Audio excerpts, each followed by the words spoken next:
นักวิเคราะห์นักวิจารณ์ลาวเว้าถึง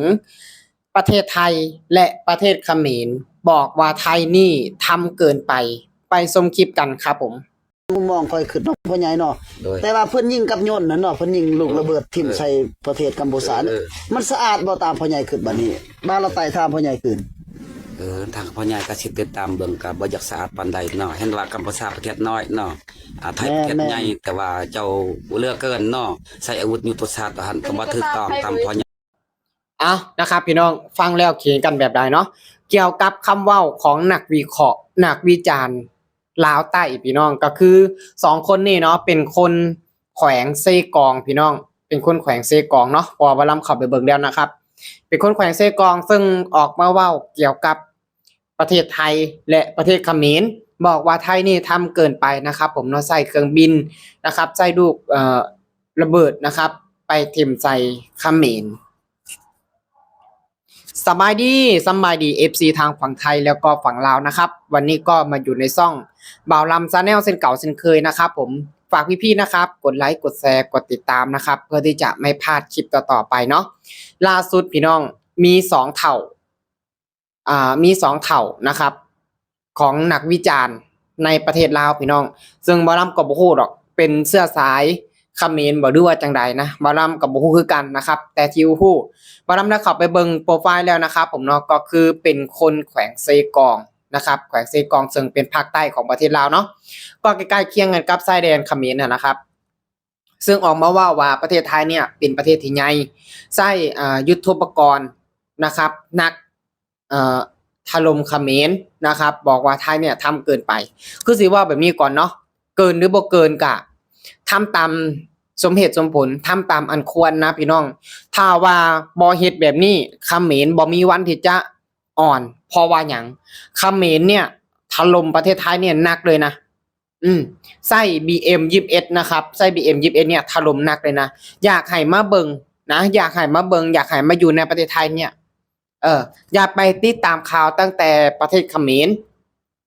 นะต้องฟังข่าวทั้ง2ฝ่ายนะเบิ่งข่าวทั้ง2ฝ่ายมาเบิ่งแน่ประเทศไทยเนี่ยทั้งโรงพยาบาลทั้งบ้านเรือนประชาชนทั้งพื้นที่ชุมชนนะเซเว่นต่างๆที่โดนเขมรถล่มถ้าเป็นแบบนี้เด้มีไผสิอดไล่ถามก่อนถ้าวันนี้เขมรเป็นยิงใส่นะตกใส่บ้านเรือนของ2นักวิจารณ์เนี่ยสิเฮ็ดจังได๋สิคิดแบบใดเอาง่ายๆเด้อใจเพิ่นใจโตนะเอาง่ายๆเด้อคิดง่ายๆบ่ต้องไปคิดยากสิปล่อยให้เขมรเฮ็ดใส่แบบนี้บ่สิบ่มีการตอบโต้ใดๆเลยบ่บ่นำก็อยากถาม2เฒ่านี้คือกันเอาสมองส่วนใดคิดนะก่อนที่จะมาวิพากษ์วิจารณ์คนอื่นก่อนที่จะมาเล่าเหตุการณ์คนอื่นก็ควรที่จะพิจารณาควรที่จะเบิ่งเหตุผลนะ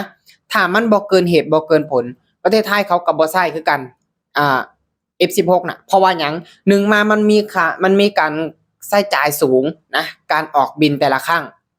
นะการใช้จ่ายมันก็สูงถ้าบ่จำเป็นเขาก็จะบ่ใช้คือความรอบคอบความละเอียดนะสู่ประเทศไทยบ่ได้หรอกนะสิบอกให้เป็นหยังบ่นำถึงว่าแบบนี้เป็นหยังบ่นำถึงอันนั้นแบบนี้นะเพราะว่าหยังบ่นำก็อยู่ในประเทศไทยนะครับบ่นำก็ติดตามข่าวนี้มาตลอดตั้งแต่ตอนที่ว่ายังบ่ทันได้เริ่มปะทะครั้งแรกนะครับมีการใส่อารมณ์ผลักอกกันมีการซี้หน้าด่ากันนะครับบ่นำก็ติดตามมาโดยตลอดตั้งแต่เขมรใช้ประชาชนเป็นเครื่องมือนะครับมาปั่นป่วนทหารไทยหลายครั้งหลายทีบ่ว่าสิอยู่ในปราสาทบ่ว่าจะอยู่ในอิหยังในชายแดนนะครับหลายทีบ่นำก็ติดตามมาโดยตลอดฉะนั้นแล้วก่อนที่จะเว้าก่อนที่จะวิพากษ์วิจารณ์ก่อนที่จะเว้าออกมาเต็มปากเต็มคำน่ะใส่สมองคิดก่อนนะถ้าวันนี้โลนกับประเทศลาวก็สิใช้แบบนี้คือกันนั่นล่ะบ่มีผู้ใดอดทนได้แล้วก็บ่ต้องเอาประเทศเขมรว่าเป็นประเทศน้อยๆเนี่ยมาเป็นข้ออ้างนะอย่าเอามาอ้างเพราะว่าประเทศน้อยๆนี่ล่ะมันจองหองนะมันจองหองมันอวดโอ้ มันใช่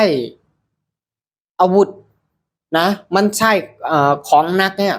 มาทำลายพื้นที่ชุมชนในประเทศไทย และจริงที่ประเทศไทยทำไปนะครับผมเนาะที่ว่าไปโลนบ้านเรือนประชาชนเพราะว่าอย่างเพราะว่ามันเอาบ้านเรือนประชาชนเนี่ยไปเป็นบังเกอร์รวมทั้งวัดรวมทั้งปราสาทรวมทั้งบ้านเรือนประชาชนที่โลนลูกหลงไปนะคือประเทศไทยทางประเทศไทยเจ้ากะบ่มี